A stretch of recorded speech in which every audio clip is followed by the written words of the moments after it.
సంగారెడ్డిలో సీఎం రేవంత్ రెడ్డి చేసిన వ్యాఖ్యలకు కౌంటర్ ఇచ్చారు మాజీ మంత్రి హరీష్ రావు. స్వాతంత్ర దినోత్సవం రోజు సీఎం రేవంత్ పచ్చి అబద్ధాలు చెప్పారని హరీష్ రావు మండిపడ్డారు. నిరుద్యోగులు రైతుల విషయంలో పచ్చి అబద్ధాలు చెప్పారన్నారు. అదే సమయంలో తనపై వ్యక్తిగతంగా చేసిన ఆరోపణలు నిరూపించకపోతే పరువు నష్టం దావా వేస్తానంటూ హెచ్చరించారు హరీష్ రావు.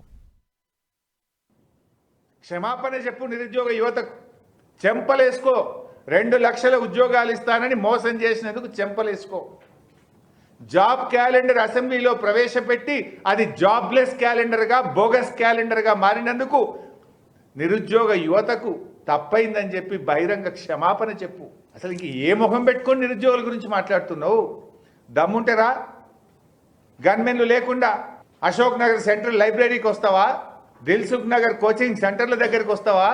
ఉస్మానియా యూనివర్సిటీ దగ్గరికి వస్తావా? చెప్తారా నిరుద్యోగ యువత నువ్వు ఇచ్చినవా, ఇయ్యలేదా?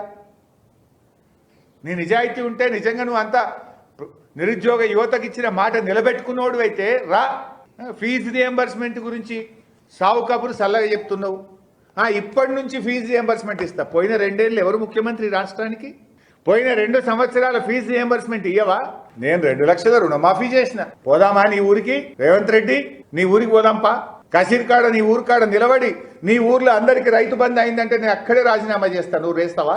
ఏ ఊరికి పోదాం ఈ రాష్ట్రంలో? వస్తావా సిద్దిపేటకు? చెప్పు. నీ ఇష్టం ఉన్న ఊరికి పోదాం, నీ ఇష్టం ఉన్న డేటుకు పోదాం. నువ్వు చెప్పిన టైంకు నేను వస్తా. ఇద్దరం కూడా పోదాం. గన్మెన్లొద్దు, కార్యకర్తలొద్దు. ఆ ఊరంతా రుణమాఫీ అయిందంటే నేను సిద్ధం, నువ్వు సిద్ధమా రాజీనామాకు అని నేను అడుగుతా ఉన్నా. అయిందా రుణమాఫీ? దేవుడి మీద ఒట్టు పెట్టి దేవుణ్ణే మోసం చేసిన గనుడివి నువ్వు. ఘరానా మోసగాడివి నువ్వు. నిన్ను మించిన మోసగాడు ఉండడు. ఘరానా మోసగాడు అంటున్నా. అందుకే నేను కోట్ల కొద్దీ ఎట్లా కొల్లగొడుతున్నారో ఈ ప్రభుత్వంలో జరుగుతున్న దోపిడీ గురించి మేము కాదు, మీ కాంగ్రెస్ పార్టీ ఎమ్మెల్యేనే చెప్పిండు. పోచారం శ్రీనివాసరెడ్డి గారు చెప్పింది కదా నిన్నగాక మొన్న. నీ గవర్నమెంట్ ఎట్లా పనిచేస్తుందో నువ్వు చెప్తే నీ మంత్రులు వినరు. నీ వేం నరేందర్ రెడ్డి ఇంటలేడు. నీ వేం నరేందర్ రెడ్డి సంగతి, నీ బట్టి సంగతి, మీ పొంగులేటి సంగతి, నీ సంగతి మొన్న పోచారం శ్రీనివాసరెడ్డి చెప్పిండు కదా నీ సంగతి. నీ రాజగోపాల్ రెడ్డి చెప్పిండు. అంతకుముందు దానం నాగేందర్ కూడా చెప్పిండు మీ సంగతి. అవి మీకు వినబడతలేవు, నీకు కనబడతలేవు. వాళ్ళు మాట్లాడినాయి గొంతు పెద్దగా చేయగానే కేసీఆర్నో బీఆర్ఎస్నో తిడితే అన్ని మర్చిపోతారు అనుకుంటున్నావా? నువ్వు ఎన్ని చిల్లర మాటలు మాట్లాడినా ప్రజల పక్షాన ప్రశ్నించడం ఆపను.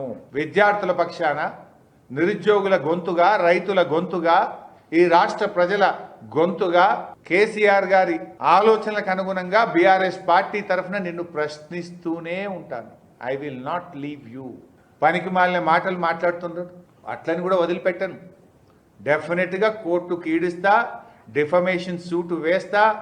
మీరు సాక్ష్యాలు చూపాల్సిందే, లేదంటే శిక్షకు సిద్ధపడాల్సిందే. I will not leave.